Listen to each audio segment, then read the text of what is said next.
Bismillahirrahmanirrahim. Assalamualaikum warahmatullahi wabarakatuh. Waalaikumsalam warahmatullahi wabarakatuh. Selamat sore, salam sejahtera bagi teman-teman sekalian. Kami dari kelompok 9 akan mempresentasikan hasil kerja kelompok kami pada mata kuliah Psikologi Komunikasi dan Media Sosial dengan tema Dimensi Psikologi Pesan.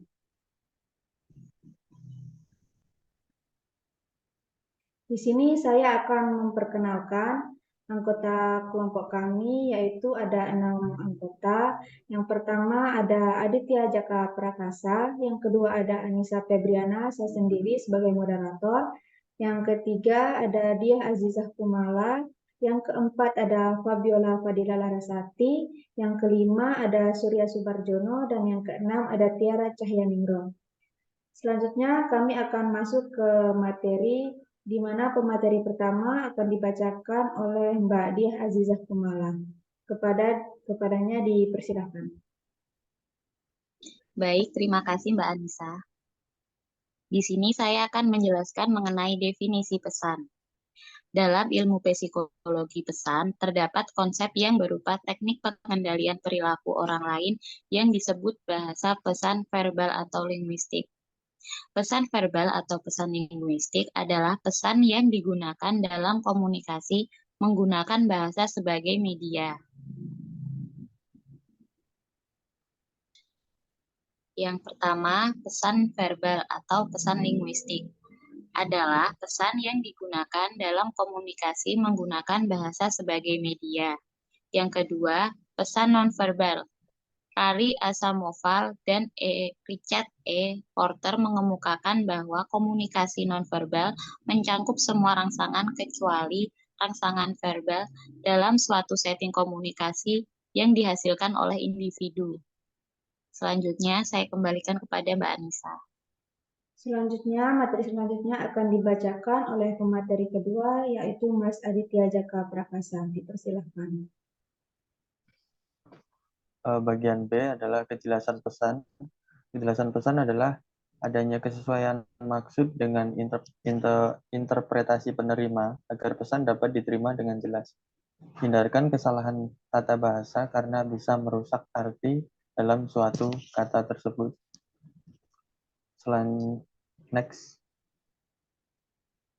Selanjutnya adalah karakteristik pesan, meliputi yang pertama ada pesan berbentuk paket. Pada saat berkomunikasi, seluruh bagian sistem komunikasi biasanya bekerja sama untuk menyampaikan suatu kesatuan makna atau unified meaning. Ketika seseorang menggunakan kemarahan dengan kata-kata, getaran dan volume suara, ekspresi wajah, serta sorot mata dan sikap tubuhnya juga memancarkan pesan kemarahan tersebut. Kenyataan ini menunjukkan bahwa pesan selalu diungkapkan dalam satu paket gabungan antara unsur-unsur verbal dan non-verbal. Paket pesan ini biasanya dianggap sebagai hal yang wajar sehingga tidak begitu diperhatikan oleh komunikan, kecuali dia mendeteksi adanya double bind message atau kontradiksi antara pesan verbal dan pesan non-verbal yang digunakan. Yang kedua ada pesan yang dibentuk dengan menggunakan kaidah tertentu. Setiap pesan dibentuk dan diungkapkan dengan menggunakan kaidah-kaidah tertentu. Pesan verbal dibentuk dan digunakan dengan mengikuti aturan-aturan gramatika dan pragmatik yang berlaku dalam bahasa. Pesan nonverbal juga dibentuk dan diungkapkan berdasarkan seperangkat norma atau peraturan yang menggariskan tingkah laku nonverbal apa yang sesuai, diizinkan atau diharapkan dalam situasi sosial tertentu. Pesan yang ketiga, pesan disampaikan dalam tingkat kelangsungan yang variatif. Sebagian pesan disampaikan secara langsung dan sebagian lagi secara tidak langsung. Pesan langsung ditandai oleh adanya pernyataan langsung mengenai preferensi atau keinginan komunikator. Sedangkan dalam pesan yang tidak langsung, si pembicara berupaya menyuruh pendengarnya mengatakan atau melakukan sesuatu tanpa menyatakannya secara eksplisit. Yang keempat, pesan bervariasi dalam tingkat kepercayaan.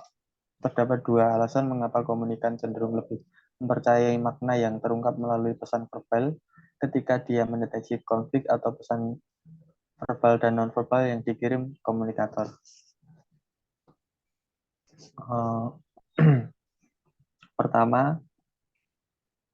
Yang pertama ada pesan verbal lebih mudah dipalsukan. Yang kedua, pesan nonverbal terbentuk di luar kendali kesadaran individu.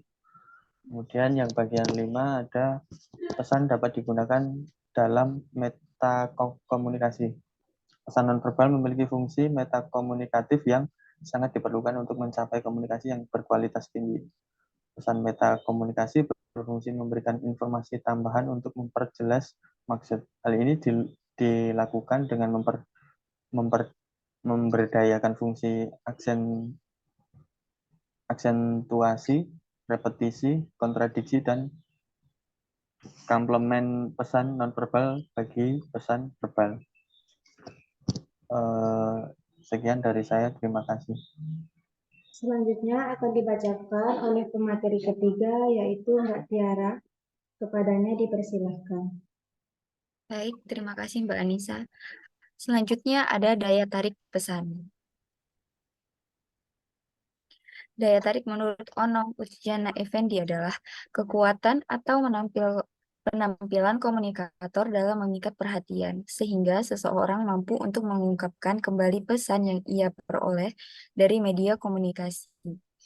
Philip Kotler dalam Sindoro menyatakan bahwa daya tarik isi pesan meliputi daya tarik rasional, daya tarik emosional, dan daya tarik moral.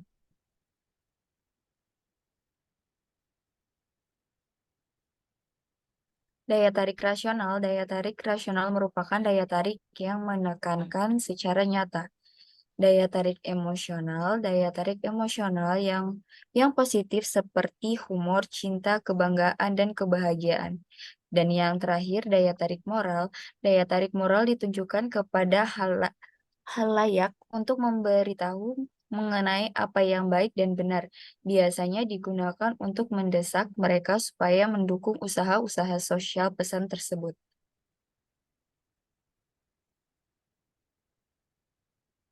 Lanjut ada pesan verbal. Pesan verbal kata-kata atau lisan dan tulisan. Pesan verbal adalah komunikasi dengan menggunakan simbol-simbol verbal atau bahasa. Pesan verbal juga diungkapkan melalui bahasa yang menggunakan kata-kata sebagai media penyimpanan, gagasan, ide, dan informasi. Terima kasih, saya kembalikan ke moderator. Selanjutnya kepada pemateri keempat, Fabiola Fadila Larasati, dipersilahkan. Baik, terima kasih. Di sini saya melanjutkan pesan nonverbal. Pesan nonverbal ini adalah di mana pesan disampaikan tidak menggunakan kata-kata seperti bahasa tubuh, tanda, tindakan atau perbuatan, dan objek. Next. Efektivitas pesan dalam komunikasi.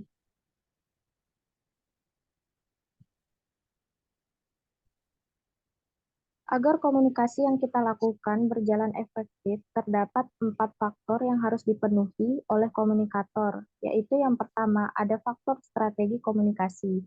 Faktor strategi komunikasi ini berkaitan dengan perencanaan komunikasi sampai dengan pelaksanaan komunikasi. Yang kedua, yaitu ada faktor accessibility atau keterjangkauan. Faktor ini dapat dilihat dari dua sisi, yaitu keterjangkauan dari segi teknologi atau teknologi komunikasi, dan keterjangkauan dari sisi daya beli masyarakat. Yang ketiga, ada faktor progressing atau perencanaan, sebagaimana telah disinggung di muka, bahwa agar komunikasi berjalan efektif, maka diperlukan adanya perencanaan. Yang terakhir, yang keempat, yaitu ada faktor supporting atau dukungan. Agar pesan diterima oleh komunikan, maka komunikator dituntut untuk berperilaku sopan terhadap komunikan. karena perilaku tersebut bisa dinilai sebagai wujud penghargaan terhadap komunikan. Sekian dari saya.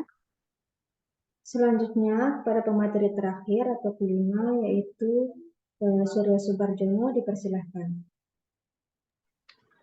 Baik, terima kasih. Saya akan membacakan kesimpulan. Jadi kesimpulannya adalah pesan merupakan salah satu unsur yang penting dalam berkomunikasi, sehingga makna dari pesan itu sendiri dapat memperlancar interaksi sosial antara individu. Sementara itu, tujuan komunikasi sendiri adalah agar komunikasi dapat menerima pesan dan komunikator pesan sendiri terdiri dari pesan verbal dan pesan non-verbal. Terima kasih. Saya kembalikan lagi ke moderator. Ya, baik. Terima kasih atas perhatian dari teman-teman. Sekian presentasi dari kelompok kami mengenai dimensi psikologi pesan. Apabila ada salah kata dan ucapan, kami meminta maaf yang sebesar-besarnya. Dan apabila ada pertanyaan dan kurang jelas presentasi dari kelompok kami, teman-teman sekalian bisa bertanya melalui WA Group atau menghubungi langsung anggota kelompok kami. Assalamualaikum warahmatullahi wabarakatuh. Selamat sore. Waalaikumsalam warahmatullahi wabarakatuh.